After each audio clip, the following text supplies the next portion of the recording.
What a wasted time. Should have been here on the outside, read the signs. Used to call you mine. Gave it my best, but I don't need one more try.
Ayan, hello guys, good morning. Good morning sa ating lahat. Isang nakakalokang morning to everybody. Shut up. Ayan. Balik na naman tayo sa daily vlogging. Meron kang nag-PM sa akin, sana nurse ka, palagi kang na-stress sa trabaho mo para nakakapag-vlog ka. More vlogs pa. Sko Lord. Ginaganahan talaga akong mag-vlog kapag nasistress ako. Hindi naman. Ngayon lang siguro. Ayan, pakita ko sa inyo yung aking breakfast, guys. Ayan, coffee of course. Yung Peet's. Avocado. Look at this. Very nice. Avocado with milk. This is sweet mashed potato and egg. Yung meron pang natirang egg na binigay sa akin yung friend ko, naluto na kahapon. And then nilagyan ko lang ng mayonnaise. This is my breakfast before going to the gym. This is like my pre-workout meal. And then pagkabalik natin, full protein. Full protein?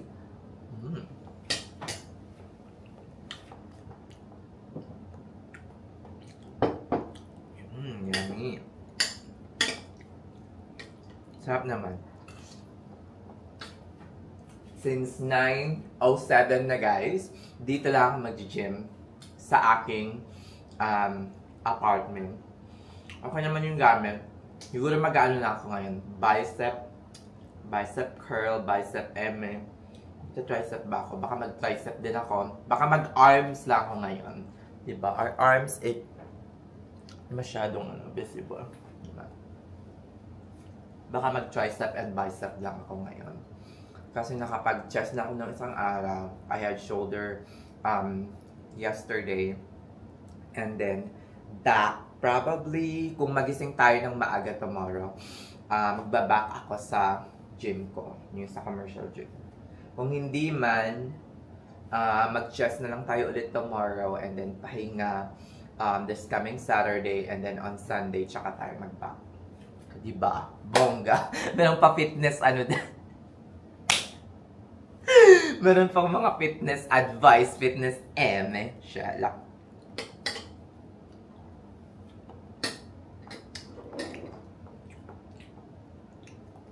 Ayan. Umalata nyo bago na yung phone ko dahil. Ano pa rin siya, Samsung. I'm not an iPhone user. This is the Samsung Ace.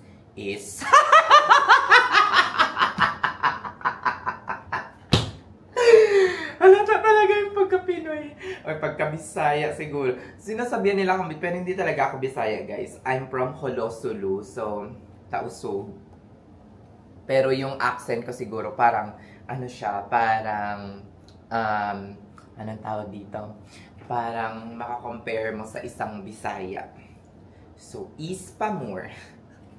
Samsung S25 Ultra. So, okay naman yung lens. Love na love ko yung Samsung Galaxy kasi napakaganda ng camera for me. I don't know for you guys. So, trinade in ko yung isa kong phone. And then, eto, bagong phone. Shala. Maganda naman yung camera,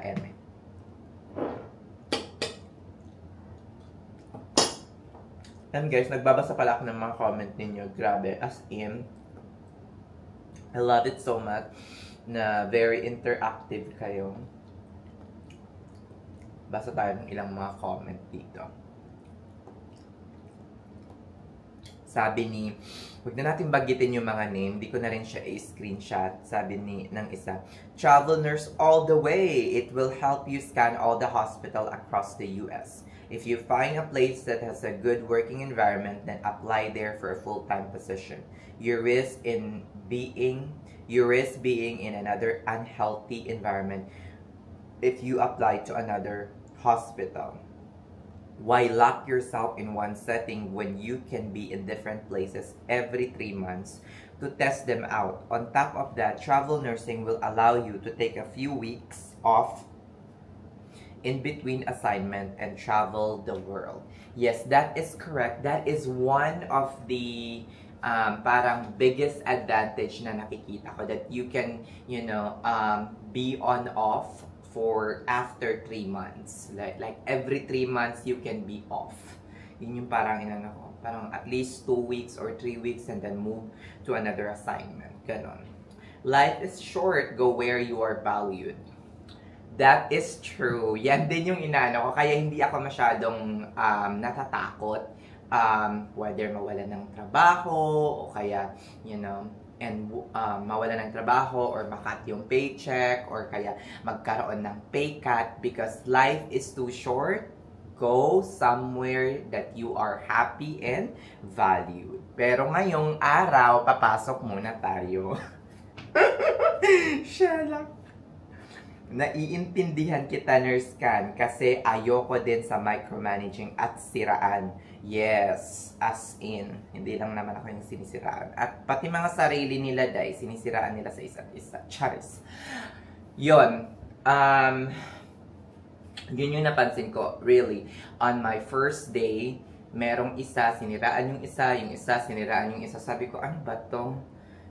Sabi ko, hindi magtatagal at ako na ang magiging laman ng bunganga ng mga to. Hindi nga ako nagkamali. Ako wala pa akong 3 weeks pa lang ako dyan na 3 weeks on orientation. O diba? 1 month sa mismong methods. Siyempre, yung first week more on computer, more on education classes and everything. Pero 3 weeks pa lang ako sa area. Oh my God, nakakaloka. Shalak! Ayan. Let's go. Ito pa. Naintindihan kita, Nurse Can. Ayoko din. Okay. Keep the heart, Nurse Can. Pag hindi na masaya, may choice tayo always na umalis. May nakita akong toyo and suka from the Philippines. Oh, yeah. Ito pala yung sinasabi mo. Yes. Nabili ko lang to, guys, sa HEB. Hindi ako dito sa Texas, one of the pinakasikat na grocery store is HEB. I think nakabili ko to ng $3 or $4 kung hindi ako nagkakamali. Vinegar, pero kung itong ganitong klaseng vinegar, you can find it like $1 or $2 pag ibang brand. Tapos toyo, diba? Silver Swan, wala akong nakitang dato puti. Akala ko naman yung mini-mention mong toyo at suka, yun yung mga ko. Yun yung mga kasamaan kong may toyo at saka maasim. Napaisip tuloy ako. Okay, present. It's your right, Mr. Can. Kabago-bago ko din ganyan, pati pag-ihi. Sabihin mo, pwede magkaroon ng... okay. That's below the bell. Parang okay, ihi ng ihi. Okay. Yeah. Siguro dapat naka-pampers or catheter tayo. Charis. O siya, sige na guys, magpupunta muna ako ng magbibihis, hindi na ako magbibihis. Ito na yung bihis ko, guys. Let's go to the gym after this. Tapusin ko lang to and then let's go to the gym. Shalak. Parang rin yung mga muscle ko. 9:15 na eh. Ayan, mga shalak. Dara na sa gym. Kailangan natin Kailangan natin magbawas ng stress. Charis. Sko Lord. Wala pang 2 buwan pero ang dami ko ng pinagdaanan dito sa Texas. Shalak. Shalak. Body check. Charis. Shalak ka talaga kan. Okay, pretty check ulit. Pak. Diba? Pag ano na, pag meron na tayong full 6 packs, papakita ko sa inyo guys kung, diba? Pero ngayon wala pa. O siya, sige na. Mag-workout muna tayo. Pak. Yan guys. Workout muna tayo. Shalak. Nag-aano ako ngayon ng aking bicep workout ako ngayon guys. Yan, isa sa mga para hindi masayang yung oras niyo sa gym is executing the right form or routine ng exercise niyo. When you're doing like bicep curls ba basta ganun, wag niyo masyadong bibigatan. Ako, I always go to a lower reps. Kasi pag mabigat kasi hindi natin mabubuhat ng maayos. Dapat yung tension ay concentrated sa bicep. Shalak. Tip lang. Huwag niyong gagawin ito guys. Yung ganito. Diba? Pag ginagawa niyo yun, 100% sure ako walang mangyayari sa bicep ninyo. As in, walang-wala. Nakakaloka.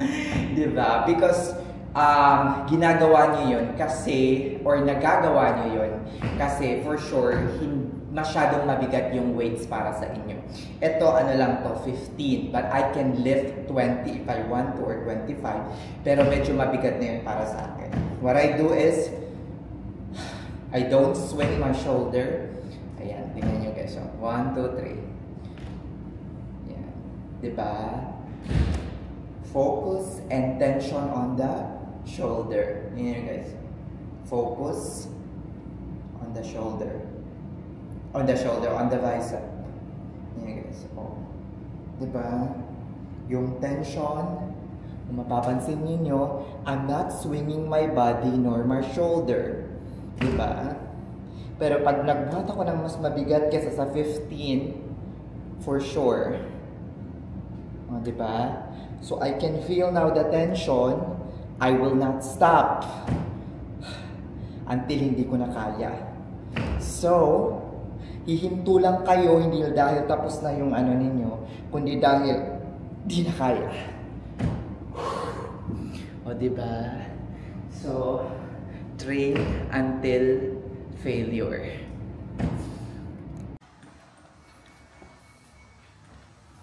Tara na guys, shalak. Papasok pa tayo. Kaloka no? Shalak. Tingnan natin. Kwento ko sa inyo mamaya kung anong mangyayari. Shalak! Nandito na tayo guys, mga shalak. Ayan. Di naman mabigat yung loob ko na pumasok. Pero, ano siya, parang, anong tawag dito? Kasi mahal ko naman yung ginagawa ko. Nakabwisit lang talaga yung mga taong pakialamera dito. Shalak! Ayan, malapit na ako mag-time in. Ayan guys, shalak. Ayan. Sa mga inspiring and comment ninyo, magagandang comment. Maraming salamat guys. Sinanap ko yung cellphone ko kung nadala ko talaga. Shalak! Ayun. Hindi naman ako burn out guys. Like pagod or naiirita sa trabaho. Kasi marami naman akong off. And then during my off, gumagala-gala naman kami ng friend ko at some point. I don't think na yung toxicity is about the work. It's about yung mga kasama, guys. Maraming salamat sa mga new subscriber. Thank you so much. So, for today, bigyan ko lang kayo ng update. Still, mas talong lumalala yung sitwasyon, pero nakikiride na lang ako. As in, I know that they are talking about me. When, hindi yun parang ano lang, yung parang palagay ko lang. Kasi makikita mo talaga sa mga ano, sa mga mata. I don't know kung bakit ayaw na ayaw nila sa akin. Meron pang, I think naka-encounter ako, hindi lang isolated case. Siguro mga 1, 2 hanggang 3 pasyente. Sabi sa akin ng patient, oh my God, you are very nice, very, sobra ko daw na parang nice na nurse. Tapos sabi sa akin, if I were you, I would leave this place. Sabi niyo ganun. Yung mga kasama mo, they're nasty on you. Parang ano sila, sabi niya, napaka disrespectful daw. Sabi ko, do you really like working here? How long have you been here? Sabi ko ganun, it's just 1 month. Sabi ko, sabi ng, as in, sunod-sunod na pasyente. Sabi niya, if I were you, you are a nurse, marami kang malilipatang ospital. If I were you, I would leave. Tomorrow, today, this will be my last day. Sabi ko, oh my God, coming from a patient, 'di ba? Hindi na 'yun nang galing sa akin. I mean, galing sa siguro na-observe nila on how I am being treated. Hindi na ako magiging detailed sa inyo. Imagine niyo, pasyente na at saka yung isa ko pang kasama na na pumapansin sa akin. Sabi niya ganun, kung ako sa iyo, kung ayaw mo na talaga, aalis na ako. As in, sabi ko sa isip-isip ko, soon, aalis na talaga ako. O siya, sige na. Yun lang guys, in-update ko lang kayo. Sherlock. O siya, sige, nakakain muna ako guys. Sherlock. Ayan, hello guys. Ayan, kakauwi ko lang ngayon guys. As in, kain muna tayo. Kasi ako nagugutom ako. Yung mabilis lang ma-digest, like avocado.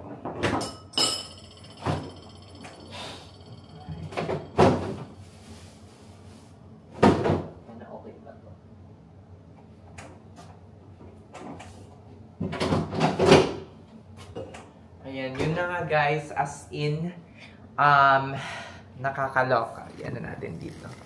Quick lang to, parang end ng vlog. Ayan, Sherlock. Ayan, 3 pasyente ko guys, as in hindi lang isa, isa, 2, 3 pasyente ko ang nagsabi ng, are you okay over here? How long have you been here? Sabi ko naman, bago lang, siguro mga more than a month. Sabi niya sa akin, yung mga katrabaho mo, they're nasty sila sa'yo, as in. Nakikita ko yan. Sabi naman ng isa, as in, meron pang isa, ewan ko kung totoo, sabi niya sa akin, yung panghuli ang sabi niya sa akin, you know what, honey, you're very kind-hearted. I can feel that the moment na pumasok ka sa pintuan na yan and do my IVs, you're a very kind-hearted person. And you do not deserve a working environment like this. Sabi niya ganon. Okay lang na manatili ka sa emergency department, pero yung mga tao, yung mga kasama mo dito, oh my God. If you have the option or if you have the choice, go ahead and run, leave. Shalak guys, as in nakakaloka. So, pinag-iisipan ko na ngayon kung tingnan natin kung papasok pa ako bukas or magsasubmit na ako ng resignation. Pero kinausap ko yung friend ko, sabi niya, kung hindi pa naman sagad yung, hindi pa naman nasasagad ng sobra-sobra yung pasensya mo, tiisin mo muna hanggat ma-receive mo yung offer sa mga ina-applyan mo, and then saka ka umalis. Anyway, hindi ka naman naka-contract, so you can leave anytime, maski tomorrow if you want to. Ay, let's see kung papasok pa ako guys. Ano to, marathon ng vlog kung papasok pa si Nurse Can bukas or hindi na, or magpa-file na ng resignation. Pak! Ano sa tingin nyo guys? Resign na ba or what? Alis na ba? Alis na naman. Diyos ko Lord. Shalak. Diba? Grabe, nakakapanlumo. Kung magkukwento ko lang sa inyo isa-isa kung ano yung mga ginawa sa akin. Sobra, napaka-nasty, Shalak. I need a hug. Ayoko nang umiyak kasi dumaan na ako doon. Ayoko na yung mga drama. Pero sobra akong parang nasasaktan ngayon. Pero ayoko na ng drama. Ayoko nang umiyak kasi Diyos ko Lord, from sa Saudi Arabia hanggang sa yung first year ko dito, ilang beses na akong dumaan doon. So, tapos na ako doon, pinagdaanan ko na yon, finish. Shalak. O siya, sige na guys, hanggang dito na lang. See you tomorrow for another vlog. Kapungkap. Bye-bye. Maraming salamat sa mga new subscriber. Hindi ko ine-expect itong mga taong ito na magko-comment at dadami pa yung aking subscriber. Maraming salamat po and have a blessed day. Bye-bye.